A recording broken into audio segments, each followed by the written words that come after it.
Assalamualaikum warahmatullahi wabarakatuh.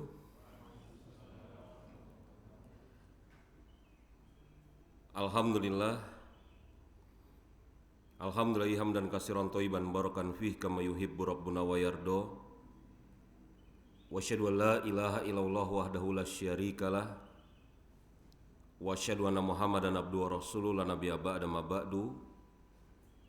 Raditu billahi rabbah wa bil islami dina wa bi Muhammad nabiyya wa rasulah. Ini adalah pembahasan tentang keadaan Rasulullah alaihi salatu wassalam, sahabat, tabi'in maupun tabi'ut tabi'in dan orang-orang yang mengikuti jejak mereka di atas kebaikan di dalam beramal pada bulan Ramadan. Tidak tersembunyi bagi kita semua insyaallah ta'ala tentang keutamaan bulan Ramadan dan ganjaran-ganjaran besar, pahala-pahala yang sedemikian banyak yang Allah Subhanahu wa ta'ala persiapkan bagi hamba-hambanya yang beramal di bulan tersebut. Bulan Ramadan memiliki berbagai macam keutamaan. Pada bulan tersebut Allah Subhanahu wa ta'ala turunkan Al-Quran. Bulan di mana taubat dan ampunan dibuka seluas-luasnya oleh Allah Subhanahu wa ta'ala. Surga dihias, pintunya dibuka, neraka ditutup, syaitan dibelenggu. Ada malam yang lebih baik daripada 1000 bulan. Bulan kedermawanan, doa-doa yang diijabah, dan sekian banyak keutamaan yang Allah Subhanahu wa ta'ala sediakan bagi hamba-hambanya pada bulan tersebut. Di atas berbagai macam keutamaan yang ada ini, maka manusia-manusia terbaik dari kalangan sahabat, tabi'in maupun tabi'ut tabi'in, mereka berlomba-lomba mengerjakan berbagai macam kebaikan-kebaikan, dan mereka tidak pernah merasa puas. Mereka menjadikan bulan tersebut sebagai arena perlombaan untuk memperbanyak amal soleh. Kesibukan mereka adalah beribadah kepada Allah Subhanahu wa ta'ala. Proyek kehidupan mereka berusaha untuk memakmurkan dengan ketaatan-ketaatan. Maka pada kesempatan pagi hari ini kita akan melihat bagaimana keadaan para ulama kita. Keadaan para ulama kita dari kalangan sahabat, tabi'in dan tabi'ut tabi'in di dalam beramal soleh pada bulan Ramadan. Kalau kemudian ditanya, kenapa kita tidak melihat keadaan Rasulullah di bulan Ramadan? Maka jawaban yang pertama yang bisa saya sampaikan adalah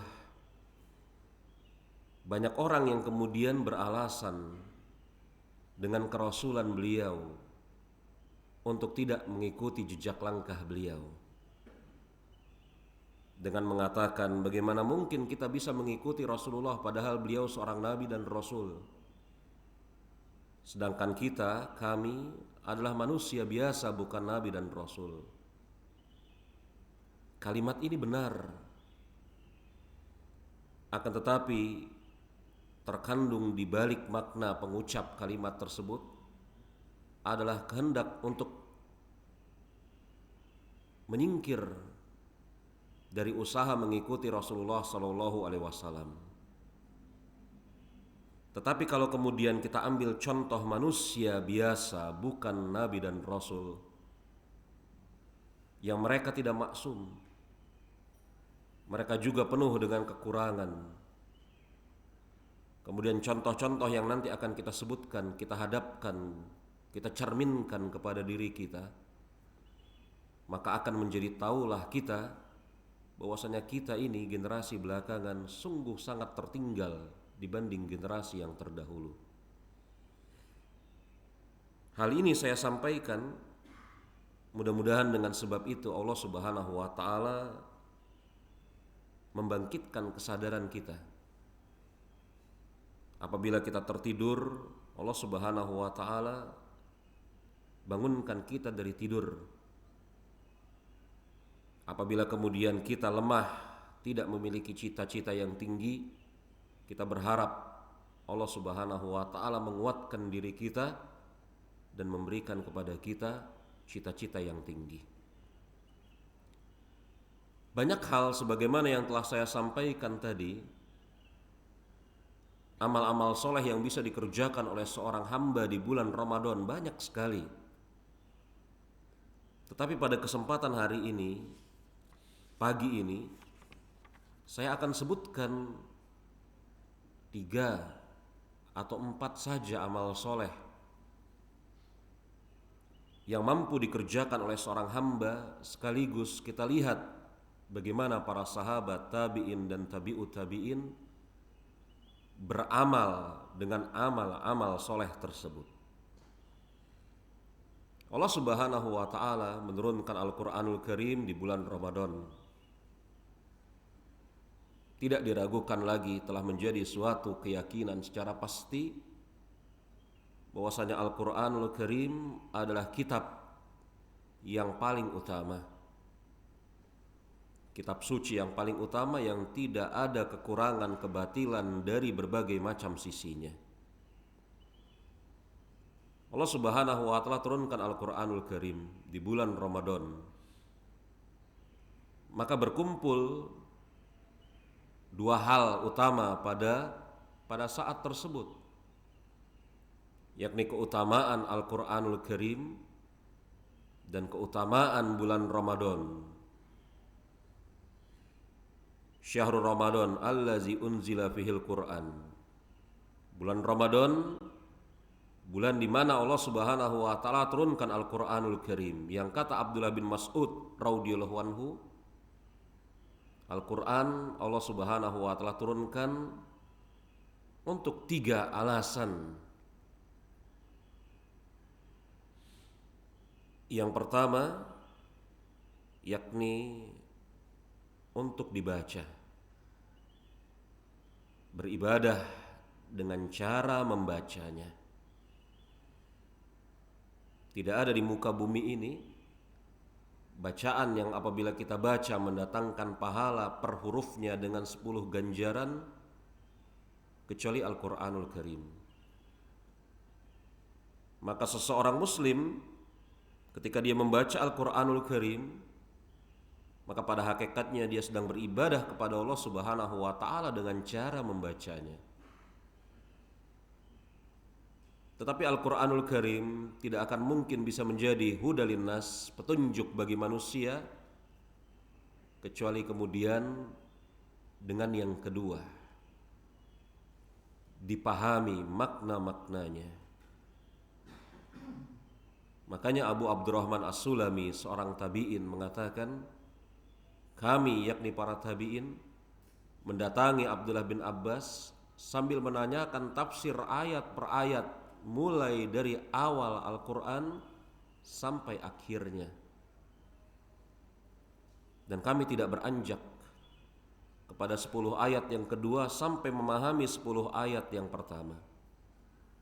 Karena tidak mungkin Al-Quran menjadi petunjuk kalau tidak dipahami makna-maknanya.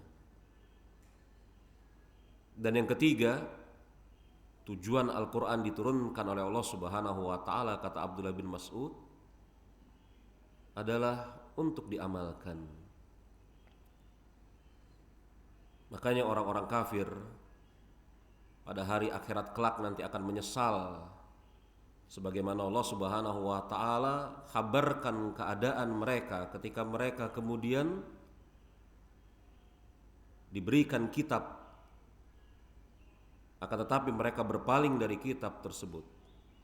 Apa kata Allah Subhanahu wa taala? Wala yazidu lil kafirina ila khasara. Tidaklah bertambah bagi orang-orang kafir tersebut melainkan kesusahan, kesedihan. Jemaah rahimani wa rahimakumullah, membaca Al-Qur'anul Karim banyak sekali pahalanya. Di antara pahala yang terbesar mungkin adalah syafaat dari Al-Qur'anul Karim. Ini sebagaimana Rasulullah bersabda, "Iqra'ul Qur'an", bacalah Al-Qur'an. Fa innahu ya'ti yaumal qiyamah syafi'an li ashabihi.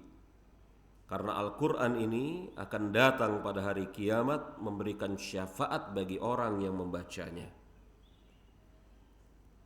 Banyak jenis-jenis syafaat. Di antaranya adalah Al-Qur'an mampu memberikan syafaat atas izin Allah bagi siapa? Li ashabihi, bagi orang yang rajin membacanya.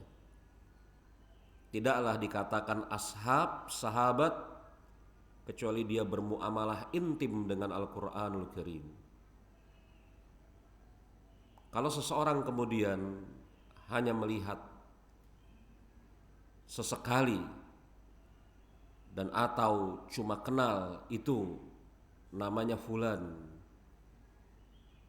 atau kenal akan tetapi tidak peduli, maka hanya melihat sesekali, kenal akan tetapi tidak akrab, kenal akan tetapi tidak peduli, tidaklah dilayak dikatakan sebagai sahabat.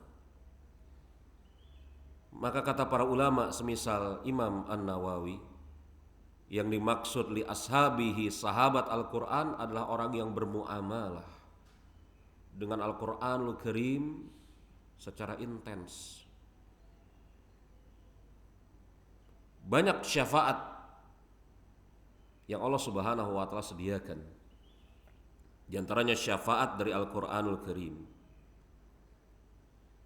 Maka jemaah rahimani wa rahimakumullah, kalau kemudian dari berbagai macam syafaat Al-Quranul Karim tersebut, syafaat yang akan kita sebutkan ini hanya satu-satunya syafaat, maka ini insyaallah ta'ala mencukupi. Syafaat dari Al-Quran banyak, akan tetapi apabila kemudian syafaat yang akan kita sebutkan ini adalah satu-satunya syafaat dari Al-Quranul Karim, maka insyaallah ta'ala dia akan mencukupi. Ini sebagaimana kemudian seseorang anak yang dia rajin membaca Al-Quranul Karim, dia menjaga Al-Quranul Karim, maka orang tuanya atas izin Allah Subhanahu wa ta'ala akan mendapatkan mahkota kelak. Sebagaimana hadis yang dikeluarkan oleh Imam Abu Daud. Di sana disebutkan bahwasanya Rasulullah sallallahu alaihi wasallam bersabda, "Man qara'al Qur'an wa 'amila bima fihi." Siapa yang membaca Al-Qur'an dan mengamalkan kandungannya, ulbisa walidahu tajan yaumal qiyamah. Maka orang tuanya akan dipakaikan mahkota pada hari kiamat kelak, yang cahaya mahkota tersebut lebih terang daripada cahaya matahari.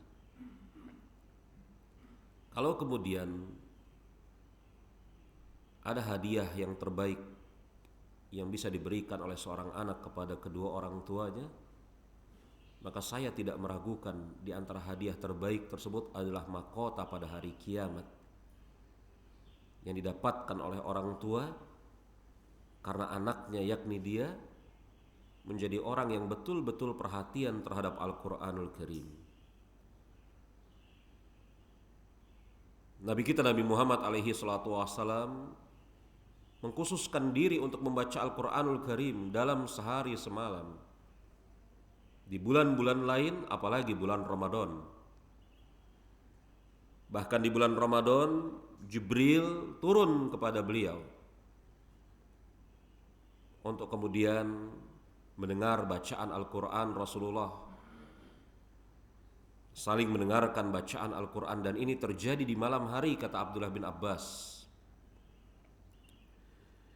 Aisyah radhiyallahu anha mengatakan, inna Jibril kana yu'arriduni al-Quran kulis sanatin marrah. Bahwasanya Jibril datang kepada Rasulullah dalam setahun sebanyak 1 kali.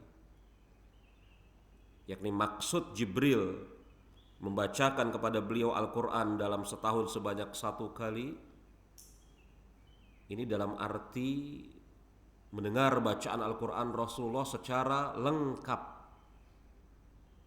Apa yang telah beliau dapatkan dari awal risalah kenabian sampai hari tersebut. Karena kita sama-sama mengetahui Al-Quran tidak Allah Subhanahu wa ta'ala turunkan sekaligus. Ada tahap, ada fase. Tahun pertama sebelum kenabian, tahun pertama sebelum hijrah, tahun kedua sebelum hijrah, tahun pertama sesudah hijrah, tahun kedua sesudah hijrah. Ada ayat-ayat yang Allah Subhanahu wa ta'ala turunkan selama 23 tahun tersebut. Maka Jibril datang kepada Rasulullah untuk kemudian mendengar bacaan beliau, apa yang kemudian Allah Subhanahu wa ta'ala turunkan kepada beliau dari tahun pertama kenabian sampai saat tersebut. Ini kata Imam Nawawi ketika menjelaskan hadis ini. Adapun ketika di tahun beliau wafat, kata Aisyah, ketika syariat telah sempurna, ketika Al-Quranul Karim telah sempurna, di tahun beliau wafat, maka Jibril alaihi salam turun sebanyak 2 kali di bulan Ramadan untuk mendengar bacaan Al-Quran Rasulullah. Ibnu Abbas mengatakan ini terjadi antara beliau dengan Jibril di waktu malam hari. Maka kalau datang suatu pertanyaan, lebih utama mana membaca Al-Quran di bulan Ramadan, di siang atau di malam hari, maka jawabannya di malam hari. Berdasarkan fi'liyah perbuatan Rasulullah dan berdasarkan isyarat Al-Quranul Karim pada surat Al-Muzammil ayat yang ke-6. Inna nasyi'atal laili hiya asyaddu wat'an wa aqwamu qila. Sesungguhnya bangun di waktu malam untuk mengerjakan salat malam lebih mampu mendatangkan kekhusyuan, dan bacaan Al-Quran di waktu tersebut lebih membawa kesan. Jemaah rahimani wa rahimakumullah, kalau kita lihat keadaan para ulama kita dari kalangan sahabat, tabi'in dan tabi'ut tabi'in di bulan Ramadan, dalam amaliyah mereka membaca Al-Quranul Karim, maka kita akan menjumpai sesuatu yang amat menakjubkan. Salah seorang di antara gurunya Imam Malik yang bernama Imam Al-Aswad bin Yazid rahimahullahu ta'ala, beliau mengkhatamkan Al-Quran di bulan Ramadan pada setiap 2 malam. 2 malam khatam, 2 malam khatam, 2 malam khatam. Adapun di luar bulan Ramadan, beliau mengkhatamkan setiap 6 malam. 2 malam khatam, 2 malam khatam, 2 malam khatam. 15 kali khatam di bulan Ramadan. Al-Imam Aswad bin Yazid rahimahullahu ta'ala. Imam Malik bin Anas di dalam pilihan untuk dirinya menutup seluruh majelis ilmu yang diasuhnya dan menghadapkan diri kepada Al-Quranul Karim, menyibukkan diri membaca Al-Quranul Karim. Ini pilihan yang ditempuh oleh Imam Malik. Karena teman-teman jemaah rahimani wa rahimakumullah, para ulama kita terbukti secara sah bahwasanya mereka masih mengadakan proses belajar mengajar di bulan Ramadan.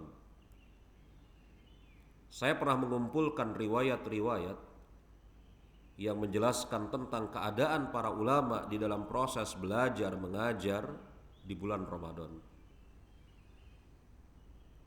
Alhamdulillah, telah saya kumpulkan ada sekian riwayat Maka ini pilihan yang dipilih oleh Imam Malik.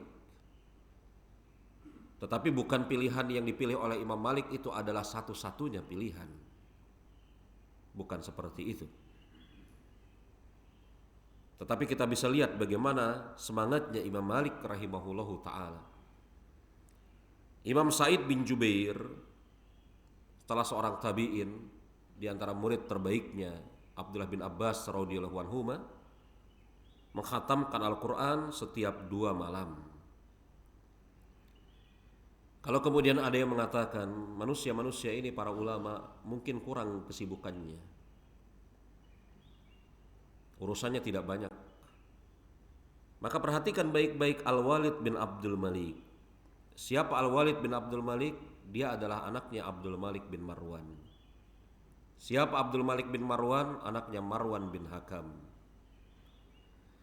Kakeknya khalifah, bapaknya khalifah, dan dia calon khalifah. Al-Walid bin Abdul Malik yang memiliki istri 4 dan anak sejumlah 38, mengkhatamkan Al-Quran setiap 3 malam.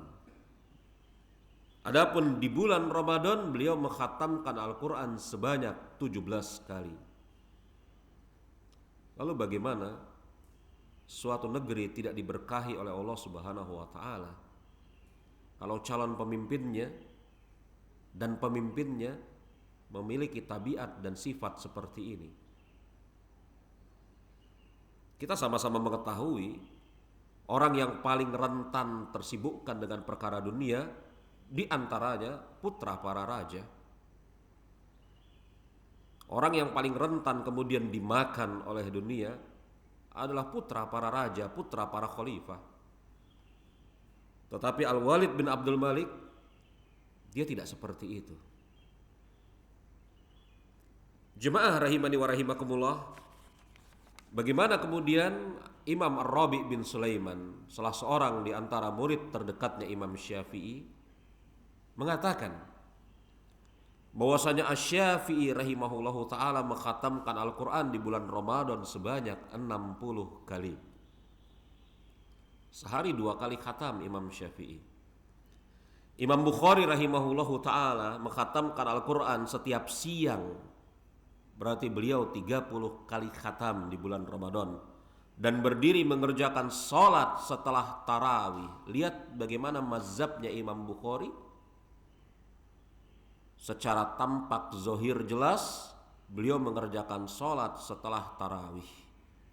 Dan Imam Bukhari, ya, mazhabnya adalah seperti itu. Tidak mengapa seseorang mengerjakan sholat malam setelah sholat tarawih. Ini mazhabnya Imam Bukhari. Dan Imam Bukhari rahimahullahu ta'ala mengerjakan sholat setelah tarawih.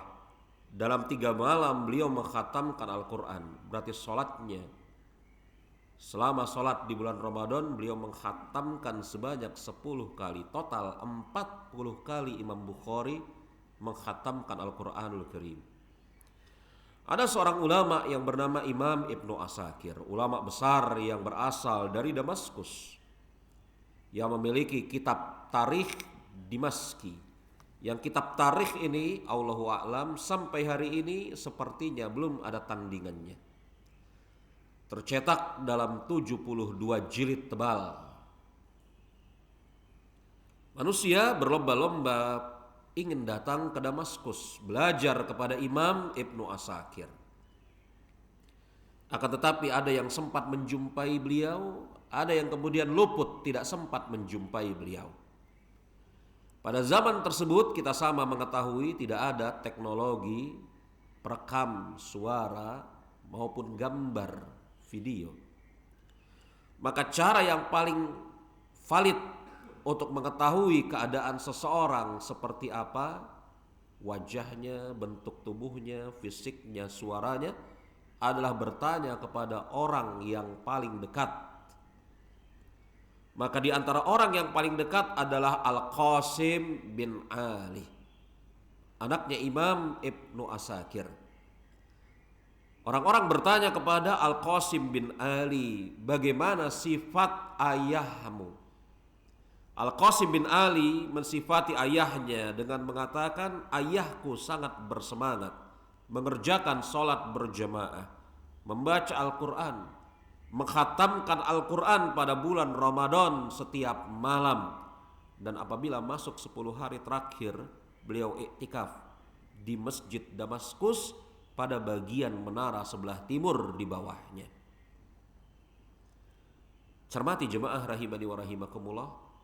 Kalau kemudian nanti suatu saat kita mati, kita ingin disifati oleh anak kita sebagai apa? Kita ingin disifati oleh orang-orang sekitar kita seperti apa? Nauzubillah kalau ada orang yang bertanya kepada salah seorang di antara anak-anak kita, bagaimana bapakmu? Maka sang anak menjawab, bapakku sepertinya tidak mampu membaca Al-Quran. Adapun ke masjid hampir tidak pernah kelihatan. Iktikaf dia tidak mengetahui. Nauzubillah kalau kemudian kita disifati oleh anak-anak kita dengan persifatan yang seperti itu. Maka betul pepatah kata bijak orang zaman dahulu bahwasanya gajah mati meninggalkan gading, harimau mati meninggalkan belang, adapun manusia mati maka meninggalkan apa? Meninggalkan nama, meninggalkan penyebutan, meninggalkan kenangan di benak-benak manusia. Kita ingin dikenang sebagai apa? Jemaah, kalau kemudian datang suatu pertanyaan, bukankah Rasulullah melarang seseorang mengkhatamkan Al-Quran kurang dari 3 hari? Jawabannya iya, dalam hadis Abdullah bin Amr bin As radhiyallahu anhuma yang dikeluarkan oleh Imam Abu Daud. Betul. Tetapi bagaimana di satu sisi di sana ada hadis-hadis yang menjelaskan larangan mengkhatamkan Al-Quran kurang dari 3 hari. Tiba-tiba di sana kita jumpai orang-orang sekelas Imam Bukhari, Imam Syafi'i, Qatadah mengkhatamkan Al-Quran kurang dari 3 hari. Apakah mereka yakni para ulama semisal Imam Syafi'i, Imam Bukhari dan yang lainnya tidak mengerti hadis tersebut? Maka jemaah, ada jalan tengah yang sangat bagus sekali yang disampaikan oleh Imam Ibn Rajab Al-Hambali rahimahullahu ta'ala. Beliau mengatakan sesungguhnya larangan membaca Al-Quran kurang dari 3 hari apabila dikerjakan secara terus menerus. Jadi apabila dikerjakan sesekali maka tidak mengapa. Adapun pada waktu-waktu yang utama seperti bulan Ramadan, khususnya pada malam-malam yang diharapkan Lailatul Qadar, dan di tempat-tempat yang utama semisal Mekah bagi orang yang datang kepadanya, maka dianjurkan untuk memperbanyak membaca Al-Quranul Karim. Ini adalah pendapat Ahmad, Imam Ahmad, Ishaq bin Rahuyah dan ulama-ulama yang lainnya. Maka ini jalan tengah yang sangat bagus sekali yang disampaikan oleh Imam Ibn Rajab. Larangan membaca Al-Quran kurang dari 3 hari kalau kemudian itu dilakukan terus menerus. Kalau dilakukan sesekali maka tidak mengapa. Apabila dilakukan sesekali dan memanfaatkan waktu yang utama semisal bulan Ramadan, tempat yang utama semisal Mekah, maka ini pun tidak mengapa. Inilah pendapat Imam Ahmad, Ishaq bin Rahuyah dan yang lainnya. Lalu bagaimana keadaan ulama kita dari kalangan sahabat, tabi'in dan tabi'ut tabi'in dalam sholat malam di bulan Ramadan? Imam Ghazali punya ucapan yang sangat indah di dalam masalah sholat malam ini. Beliau mengatakan sholat malam adalah tunggangannya orang-orang soleh, arena jual beli kaum muslimin serta amal orang-orang yang mendapatkan keberuntungan. Seperti itulah sabda Rasulullah. Rasul mengatakan, sholatul lail wan nas niyam, salat malamlah kalian ketika manusia sedang tertidur, tadkhul jannata bis salam, maka niscaya engkau akan masuk ke dalam surga dengan penuh keselamatan. Dalam salat malam itulah seorang hamba menyepi, kata Imam Ghazali, hanya antara dirinya dengan Rabb-nya. Di saat sholat malam, seorang hamba menghadapkan dirinya kepada penciptanya untuk mengeluhkan segala kebutuhan dan permasalahan hidup, serta meminta beraneka ragam keutamaan dari Allah Subhanahu wa Ta'ala. Akan tetapi, kata Imam Ghazali, amal yang paling sulit untuk dikerjakan oleh seorang hamba adalah sholat malam, sebagaimana ucapan Hasan al-Basri. Akan tetapi jemaah rahimani wa rahimakumullah, apabila kita perhatikan keadaan salafus soleh di bulan Ramadan, khususnya dalam menegakkan sholat malam yang kita kenal pada hari ini sebagai sholat taraweh, itu sungguh sangat menakjubkan. Umar bin Khattab, semoga Allah Subhanahu wa Ta'ala meridhoi beliau, pada suatu hari masuk ke masjid dan menjumpai manusia mengerjakan sholat taraweh secara terpencar-pencar. Maka nampak merah wajah Umar bin Khattab. Dia tidak redha dan mengatakan, tidak seperti ini seharusnya urusan umat Muhammad. Maka esok malamnya dia larang seluruh sholat taraweh itu. Dia satukan menjadi satu jamaah. Dia tunjuk Ubay bin Ka'ab dan Tamim ad-Dari untuk bergantian menjadi imam sholat taraweh. Apa kata Said bin Yazid rahimahullahu ta'ala, seorang tabi'in? Beliau mengatakan, kami mengerjakan sholat malam di zaman Umar yang diimami oleh Ubay bin Ka'ab atau Tamim ad-Dari, dan mengerjakan sholat malam tersebut mereka membaca 200 ayat dalam satu rakaat. Sampai ada di antara kami yang duduk dengan sebab lamanya imam, dan tidaklah sholat tersebut selesai melainkan menjelang masuk waktu subuh. Bayangkan jemaah, andai kata kita perkirakan mereka memulai sholat taraweh sekitar jam 9 malam, waktu subuh sekitar jam 5 pagi, maka mereka mengerjakan sholat taraweh dari jam 9 malam sampai jam 4 pagi. Inilah sahabat tabi'in. Dari Malik, yakni Imam Malik, dia mengisahkan bahwasanya Abdullah bin Abi Bakar, anaknya Abu Bakar As-Siddiq radhiyallahu anhu, berkata, aku mendengar ayahku, yakni Abu Bakar, berkata, kami mengerjakan sholat pada bulan Ramadan, dan tidaklah kami menyelesaikan sholat tersebut melainkan pelayan terburu-buru untuk menyediakan makanan dan khawatir masuknya waktu fajar. Lihat jemaah rahimani wa rahimakumullah, betapa semangatnya mereka mengerjakan sholat malam, sholat taraweh. Mungkin itu berbalik 180 derajat dengan tabiat sebagian manusia yang mencari sholat taraweh yang paling singkat. Bahkan ada sebagian kaum, na'udzubillah min zalik, menjadikan sholat taraweh ajang perlombaan mana yang tercepat. Kita jumpai sekitar 3 atau 4 tahun yang lalu, ada seseorang atau sekelompok manusia yang sholat taraweh 23 rakaat tidak lebih dari 4 menit. Na'udzubillah summa na'udzubillah. Bayangkan sholat taraweh 23 rakaat tidak lebih dari 5 menit. Dan kemudian merasa bangga dengan perbuatan tersebut. Bagaimana kalau kemudian orang-orang itu dihadapkan kepada Umar bin Khattab, orang yang kemudian digelari oleh Rasulullah sebagai Al-Faruq, yang syaitan menyingkir dari jalan yang ditempuh oleh Umar. Maka jalan yang ditempuh oleh Umar ketika mengerjakan sholat malam, sholat taraweh, bukan 23 rakaat 5 menit. Tetapi Umar memerintahkan Ubay bin Ka'ab dan Tamim ad-Dari mengerjakan sholat taraweh bahkan sampai menjelang waktu masuk subuh. Kalau kemudian kita tidak mungkin mengerjakan seperti ini, maka juga jangan kerjakan yang 23 rakaat 5 menit. Kalau kemudian ada sebagian di antara kita yang sanggup mengerjakan sholat taraweh agak lama, maka kerjakan. Minta pertolongan kepada Allah Subhanahu wa Ta'ala agar Allah Subhanahu wa Ta'ala menguatkan fisik kita, memberikan kepada kita keinginan, cita-cita yang tinggi di dalam beramal, memberikan kepada kita sikap dan sifat tidak pernah merasa puas di dalam beramal. Beberapa waktu yang lalu ketika saya sampaikan materi ini persis, di Kemang Pratama, Masjid Babu Taubah. Saya ditanya, Ustadz, iya, bagaimana mungkin kita bisa melakukan hal yang seperti itu? Lalu buat apa kemudian pembahasan ini disampaikan? Apakah ada pada zaman ini orang yang mampu mengkhatamkan Al-Quran 60 kali? Semisal Imam Syafi'i.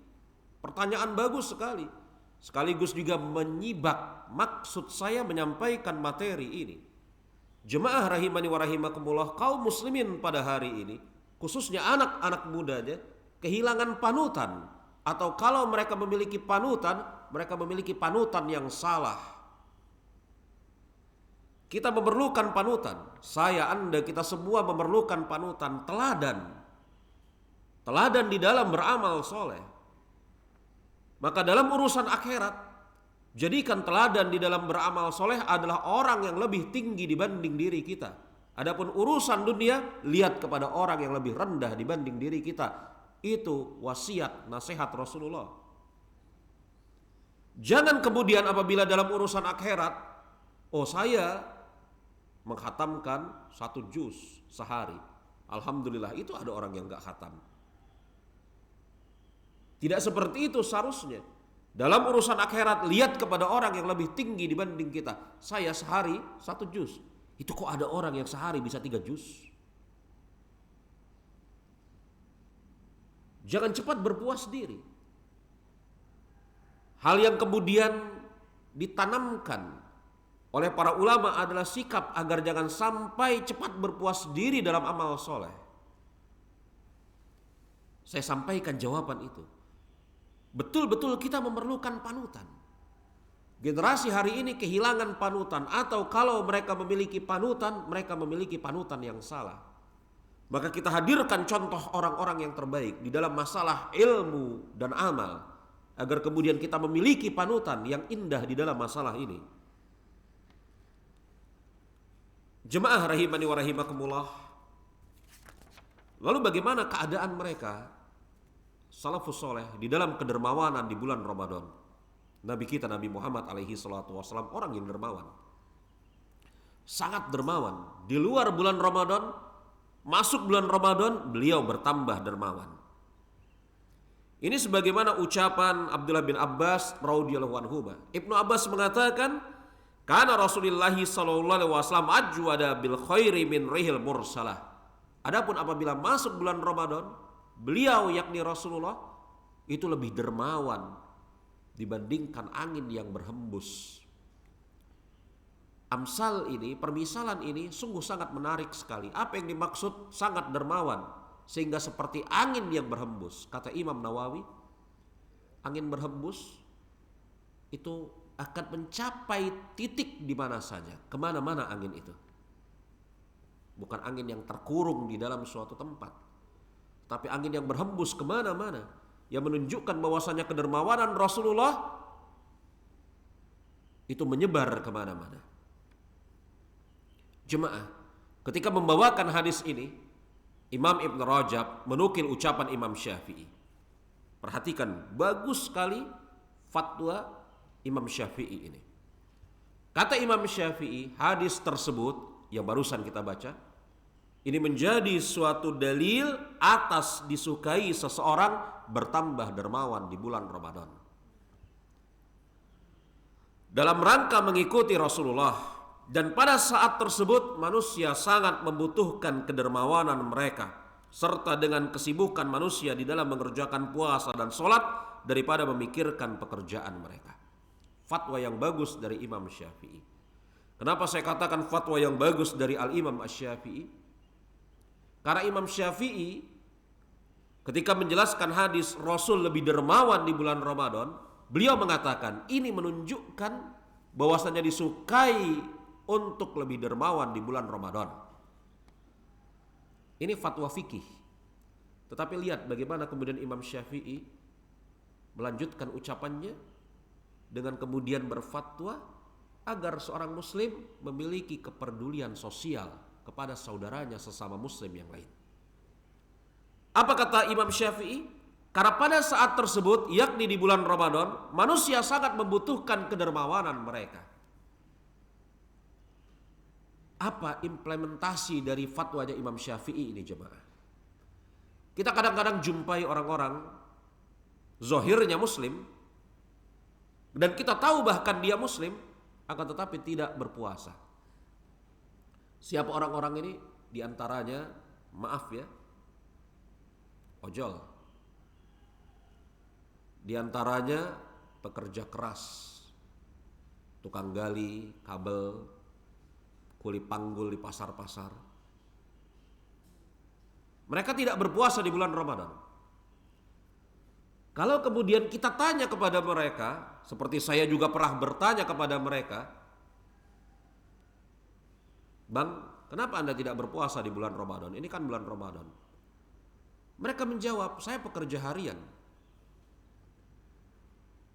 Kalau saya berpuasa, saya tidak kuat bekerja. Saya tidak memiliki penghasilan bulanan. Saya memiliki penghasilan harian.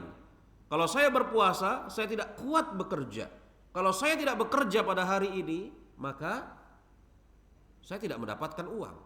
Lalu harus saya beri makan apa anak dan istri saya. Kira-kira seperti itulah jawabannya. Dan ini pernah saya tanyakan langsung kepada beberapa orang. Untuk Anda ketahui jemaah, pembahasan yang kita bahas pada hari ini alhamdulillah ada makalahnya. Ini saya susun tahun 2018. Pertama kali saya sampaikan di Masjid Uswatun SMA 3 Jakarta. Sebelum saya merampungkan makalah ini, saya bertanya kepada sebagian orang yang tidak berpuasa. Survei kecil-kecilan, ya survei kasar lah. Kenapa nggak puasa bang begini? Kenapa nggak puasa begitu? Kalau kita kerucutkan jawabannya seperti itu tadi jawabannya. Sebagian di antara kita ada yang pandainya mengkritik. Kenapa nggak nabung bang? Kan nggak semudah itu ya. Kenapa nggak nabung? 11 bulan kan Allah kasih waktu nabung. Bulan Ramadan berhenti kerja. Kritikannya seperti itu. Ada lagi yang kemudian bagus, tawakal kepada Allah, rezeki datang dari mana saja. Puasa bagus, tapi tidak memberikan solusi praktis atas permasalahan yang dia hadapi. Lihat bagaimana kemudian Imam Syafi'i, semoga Allah Subhanahu wa taala merahmati beliau, mengatakan, karena pada bulan Ramadan manusia sangat membutuhkan kedermawanan mereka, yakni orang-orang yang dermawan ini. Saya ajukan suatu proposal. Kita baru di awal bulan Sya'ban ini. Masih ada waktu kurang lebih sekitar 27 hari lagi ke depan. Orang Jabodetabek, semisal kita, Anda mungkin, terkadang memiliki jadwal rutin untuk apa? Plesir, vacation, staycation. Entah ke Bogor, Bandung, Lembang, Anyer, sebulan sekali. Jumat berangkat, Ahad pulang. Coba kalau kemudian dikalkulasi berapa uang yang dihabiskan Jumat berangkat, Ahad pulang. Mungkin kurang lebih sekitar 3-5 juta. Ongkos, jajan makan, penginapan. Oleh-oleh. Kalau kemudian kita puasa saja plesir pada bulan Sya'ban ini, kita tabung uang kita yang sekitar 3-5 juta itu, kita cari orang-orang yang kemudian seperti itu keadaannya, tidak berpuasa dengan sebab pekerja harian, kita katakan kepada dia, kita bikin kontrak kepada dia, bang ini 3 juta, 5 juta saya berikan kepada anda, atau kita berikan bahan makanan pokok kepada dia, dan kita katakan kepada dia berhenti bekerja di bulan Ramadan, fokus puasa, ini bekal untuk sebulan buat anak istri makan. Kalau dia seorang kepala keluarga, punya istri, punya anak 3-4, ada 6 orang jumlahnya, Anda menafkahi 6 orang di bulan Ramadan, sehingga mereka bisa berpuasa kali 30 hari, 180 kali, maka bayangkan betapa banyak ganjaran pahala yang mungkin bisa diperoleh oleh hamba yang seperti ini. Bagi sebagian orang uang 3 juta, 5 juta gampang saja mengeluarkannya. Coba renungi baik-baik proposal yang saya ajukan ini. nafas dari fatwanya Imam Syafi'i, karena manusia pada hari itu sangat memerlukan kedermawanan mereka. Siapa manusia yang disebutkan oleh Imam Syafi'i ini? Siapa manusia yang dimaksudkan oleh Imam Syafi'i ini? Manusia-manusia yang kalau kemudian mereka bekerja di bulan Ramadan, kemungkinan besar tidak sanggup berpuasa. Maka mereka pada hakikatnya adalah orang yang membutuhkan kedermawanan, orang-orang dermawan. Sebagian di antara mereka ada yang menyembunyikan dirinya bersabar. Sebagian di antara mereka ada yang menampakkan. Coba jemaah, ayo kita cari orang-orang yang seperti ini. Kita cari orang-orang yang seperti ini. Bagus sekali kalau orang-orang seperti ini adalah orang-orang terdekat kita dari kalangan keluarga. Mungkin ada. Bagus sekali. Maka fatwa Imam Syafi'i ini Allahu Akbar, bagus sekali. Bahwasanya Rasul lebih dermawan di bulan Ramadan berdasarkan hadis tersebut. Maka disukai bahwasanya seseorang lebih dermawan di bulan Ramadan. Itu fatwa fikih. Bagus sekali. Tetapi kemudian Imam Syafi'i melanjutkan ucapannya agar kemudian manusia-manusia pada umumnya merasakan kedermawanan orang-orang yang dermawan. Maka jemaah di awal masuk, di akhir bulan Sya'ban, awal masuk bulan Ramadan, Imam Abdullah ibnu Mubarak membawa 200 ekor kudanya dengan penuh perbekalan, mencari 200 kepala keluarga, dia berikan kepada masing-masing kepala keluarga itu perbekalan yang di atas kuda-kudanya. 200 kuda. Kuda bukan kuda Arab, tahu sendiri gedenya. Seberapa banyak itu bekal yang mampu dibawa oleh kuda Arab itu. 200. Ustaz, saya nggak mampu. Iya. Tapi 1.500.000. Ragu saya kalau ada di antara kita yang nggak sanggup 100.000, 500.000, 1.000.000. Menjelang akhir dari bulan Ramadan, maka Imam Abdullah ibnu Mubarak mendatangi lagi 200 orang tersebut sambil membawa 200 dirham untuk masing-masing orang tersebut. Ini 200 dirham. Belikan bekal untuk merayakan hari raya Idul Fitri. Luar biasa. Luar biasa yang dilakukan oleh Imam Abdullah ibnu Mubarak. Kedermawanan mereka betul-betul. Kalau kita tidak sanggup seperti itu, kita punya gambaran. Lihat kepada orang-orang yang berada di atas kita di dalam masalah akhirat. Jangan melihat kepada orang-orang yang ada di bawah kita.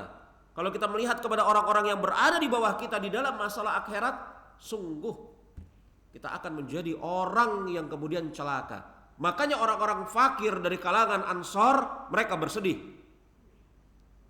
Orang-orang fakir dari kalangan Ansor, mereka bersedih. Mereka menyaksikan orang-orang kaya dari kalangan Muhajirin dan Ansar berinfak, berlomba-lomba berinfak. Adapun orang-orang fakir dari kalangan Muhajirin dan Ansar hanya menonton saja. Kesedihan mereka itu tidak kuasa mereka pendam. Mereka ramai-ramai datang kepada Rasulullah sambil mengatakan, "Ya Rasulullah, zahaba ahlu dusur bil ujur." Itu orang-orang kaya ya Rasulullah pergi memborong ganjaran pahala. Jadi apa kesedihan orang-orang miskin dari kalangan Muhajirin dan Ansar? Kesedihan mereka adalah itu orang-orang kaya memborong pahala, pergi membawa pahala. Apa itu kata Rasulullah? Mereka sholat, kita sholat. Mereka berpuasa, kita puasa. Mereka bersedekah dengan harta yang Allah berikan kepada mereka. Dan keadaan kami seperti ini ya Rasulullah. Fakir, tidak mampu bersedekah. Padahal secara wajarnya orang fakir ya memang tidak diwajibkan untuk bersedekah. Tetapi coba Anda perhatikan nafas dari pertanyaan dan keluh kesah orang-orang Muhajirin dan Ansor yang fakir ini. Nafas mereka adalah mereka gelisah tidak mampu mengerjakan amal ibadah. Padahal kalau mereka tidak bersedekah pada saat itu, mereka dimaafkan, fakir. Kenapa jemaah mereka gelisah? Karena cita-cita mereka tinggi. Kehendak mereka itu tinggi. Semangat mereka luar biasa. Mereka tidak cepat berpuas diri. Baik, saya rasa ini yang kita sampaikan pada kesempatan hari ini. Dan alhamdulillah makalahnya sudah ada. Mungkin saya minta nanti panitia atau admin menyebarkan makalahnya dalam format PDF. Silahkan kemudian disebarkan, halal insyaallah ta'ala. Dan mungkin ada yang mau ditanya, saya persilahkan kalau ada pertanyaan, 1 atau 2 buah pertanyaan. Ini yang kita bahas tidak semuanya tadi, ya. Saya rangkum dan tidak semuanya tadi saya sampaikan. Lengkapnya silahkan baca makalah tersebut. Baik, ada yang mau ditanyakan? Iya Ustaz, ada yang bertanya jamaah dari YouTube ya Ustaz. Iya. Kita bacakan dulu Ustaz. Ustaz, mana yang lebih baik seseorang yang bekerja keras meski tak berpuasa untuk menghidupi atau menafkahkan puasanya di bulan Ramadan agar mereka bisa berpuasa dibandingkan dengan fenomena munculnya peminta-minta dadakan ya Ustaz, yang perorangan mereka membawa keluarganya rame-rame hadir di perumahan-perumahan atau sekitar masjid menjelang berbuka atau sholat Jumat ya Ustaz. Mohon pencerahan Ustaz. Kalau pertanyaannya seperti itu, mana yang lebih baik antara yang pertama dengan yang kedua? Jelas yang pertama. Meminta-minta, apalagi itu telah menjadi suatu profesi, ini bukan perbuatan yang terpuji, bahkan tercela. Bahkan betapa banyak orang yang meminta-minta yang seperti itu, sebagaimana yang disifatkan seperti itu, mereka pun tidak berpuasa. Mereka sudah meminta-minta dan mereka tidak puasa. Dan ini bisa kita jumpai. Saya tinggal di Cilengsi, jalan alternatif Cibubur. Saya tinggal di Cilengsi. Rumah orang tua saya, rumah mertua saya di Depok. Kapan kemudian masuk bulan puasa, na'udzubillah min zalik, sepanjang alternatif Cibubur, sepanjang Margonda ramai manusia itu. Dan kemudian kita lihat, mereka tidak berpuasa. Sudah meminta-minta, tidak berpuasa pula. Maka kalau kemudian pertanyaannya adalah seperti itu, mana yang lebih baik antara yang pertama dengan yang kedua? Kita jawab yang pertama. Walaupun yang pertama itu bukan yang terbaik, itu pun masih buruk. Tadi ini sedang memperbandingkan 2 hal yang sama-sama buruk. Tetapi dari 2 hal yang sama-sama buruk ini, mana yang terbaik? Yang pertama, dia tidak berpuasa untuk menghidupi orang-orang yang berpuasa. Dan dia menahan diri dari meminta-minta. Tapi kalau kemudian pertanyaannya, mana yang terbaik? Misalnya, dia berpuasa, mencari nafkah untuk menghidupi orang-orang yang juga berpuasa, yang menjadi tanggung jawab dia, jelas ini yang terbaik. Iya, ada lagi Pak? Saya tidak sarankan untuk memberikan kepada orang-orang yang di pinggir jalan itu. Saya tidak sarankan. Itu jadi profesi. Kita gelisah melihat orang-orang yang seperti itu, sudah menjadi profesi. Bahkan ketangkap sama Satpol PP, uangnya ada puluhan juta di dalam gerobaknya. Coba bayangkan. Rumahnya megah di kampung sana. Berikan kepada orang-orang yang kita kenal. Ya. Atau orang-orang yang kemudian kita tahu mereka sangat memerlukan. Apalagi pada hari ini jemaah. Banyak sekali di antara orang-orang yang kita kenal terdampak. Betul. Banyak sekali di antara orang-orang yang kita kenal terdampak. Iya. Coba misalnya kita pergi ke suatu tempat, teman-teman kita yang mereka biasa dagang, kalau ada taklim mereka biasa dagang, mereka tidak bisa berdagang pada hari ini. Tapi mereka menahan diri untuk tidak minta-minta. Mereka berusaha diam. Kita datangi mereka. Ada orang-orang yang seperti ini. Kita kenal. Yang diperlukan sekarang adalah kepedulian kita dan semangat kita. Ada lagi Pak? Ustaz, ada pertanyaan Ustaz. Biasanya menjelang di bulan Ramadan itu kita sebagian dari umat ya, apalagi anak muda Ustaz, mengadakan acara sahur on the road Ustaz. Nah akibatnya mungkin niatnya baik ya buat berbagi gitu di jalan, tapi ternyata malah jadi ajang pamer dan juga jauh dari ibadahnya ya Ustaz. Bahkan kadang jadi lupa untuk sholat subuh ya Ustaz. Bagaimana Ustaz dengan fenomena sahur on the road ini Ustaz? Iya, amalia-amalia semisal sahur on the road atau bukber, buka puasa bersama, begitu ya. Itu amalia-amalia yang pada hakikatnya mubah, boleh-boleh saja. Akan tetapi ada satu kaidah yang sangat dan wajib kita perhatikan. Jangan sampai amal-amal mubah melalaikan kewajiban. Terkadang ada orang yang kemudian sibuk bukber, dia tidak sholat maghrib, atau sholat maghribnya terlambat, atau kalau sholat maghrib juga dengan cepat-cepat. Bukber itu amaliyah mubah. apabila kemudian diniatkan untuk menjalin tali ukhuwah Islamiyah. Ya, jangan bukber sama mantan pacar. Ini zina. Bukber sama siapa? Mantan pacar. Ini zina.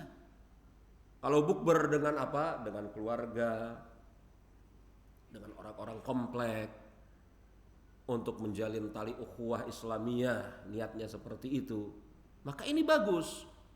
Perkara yang awalnya mubah bisa bergerak menjadi perkara yang disukai sunnah.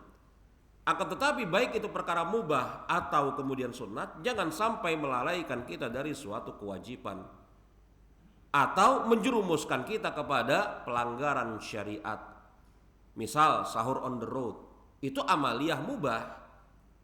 Kalau kemudian diniatkan untuk apa? Memberikan makan sahur bagi orang-orang yang memerlukan di pinggir jalan, betul? Maka amaliyah mubah bergeser menjadi amaliyah yang disukai sunnat.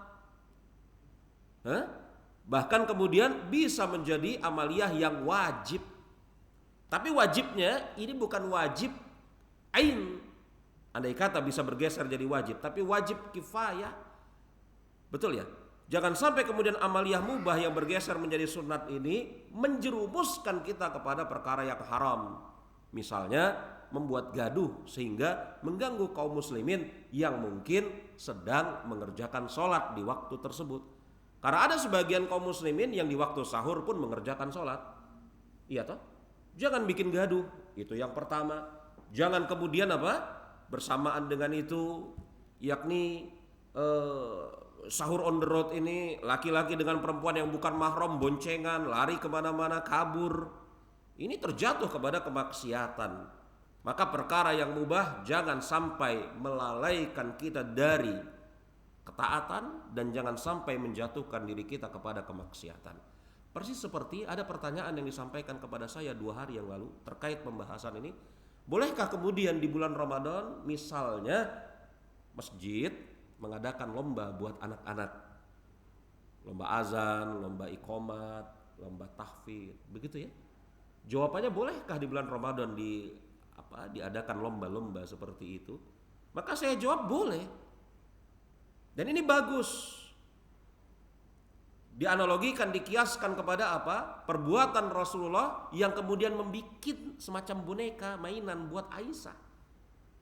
Agar kemudian Aisyah dan anak-anak seusia beliau itu sibuk dengan mainan tersebut sehingga lupa rasa lapar dan rasa haus di bulan Ramadan.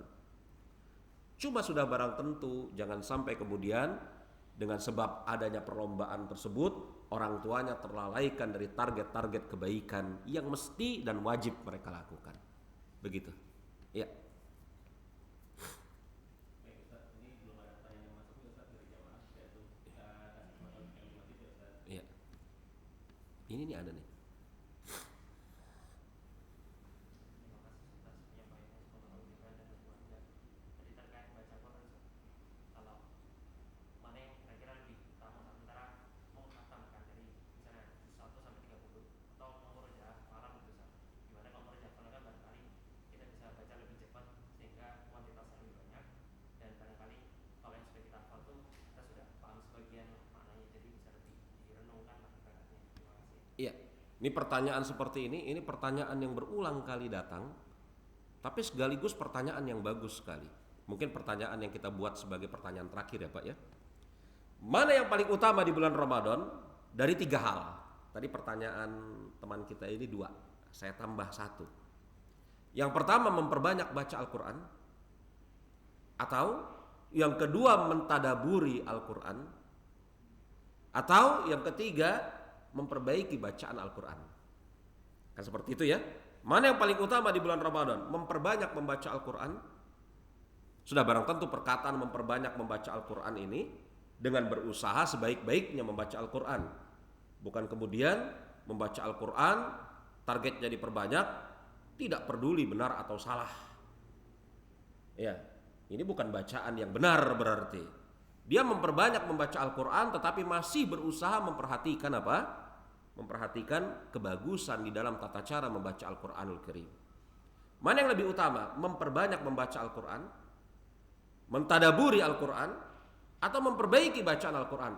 di bulan Ramadan. Kalau pertanyaannya mana yang paling utama di antara 3 tersebut di bulan Ramadan, maka saya jawab Allahu a'lam, memperbanyak membaca Al-Qur'anul Karim. Zohir perbuatan salafus soleh seperti itu.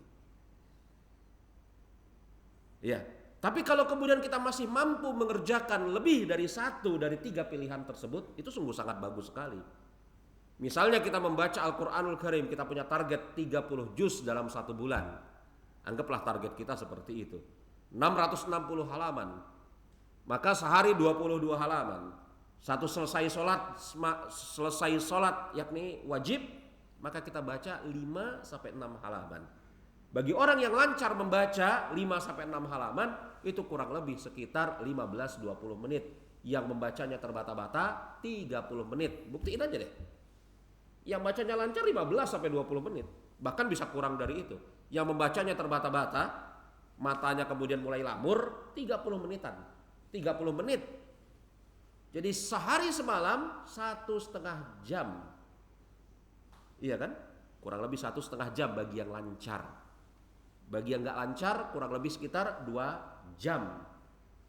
Waktu kita 24 jam. Cukup sebenarnya.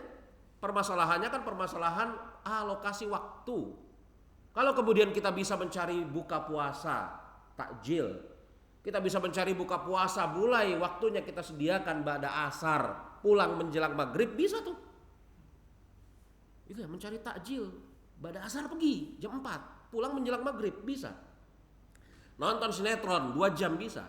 Pada waktu yang lalu sekitar tahun 2018 apa tahun berapa? Bulan Ramadan bertepatan dengan momen sepak bola. Sepak bola apa tuh? Piala Eropa atau piala apa tuh? Bulan Ramadan, ingat sekali saya. Kata saya ini fitnah luar biasa. Bulan Ramadan ada pertandingan sepak bola. Coba.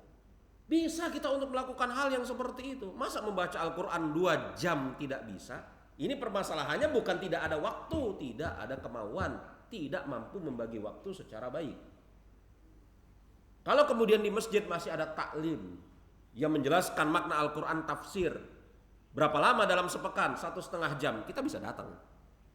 Kalau kemudian di dalam masjid ada pembelajaran tahsin sepekan sekali 1,5 jam, kita bisa datang. Ada waktunya. Waktu dari zaman dahulu sampai hari kiamat, sehari semalam 24 jam.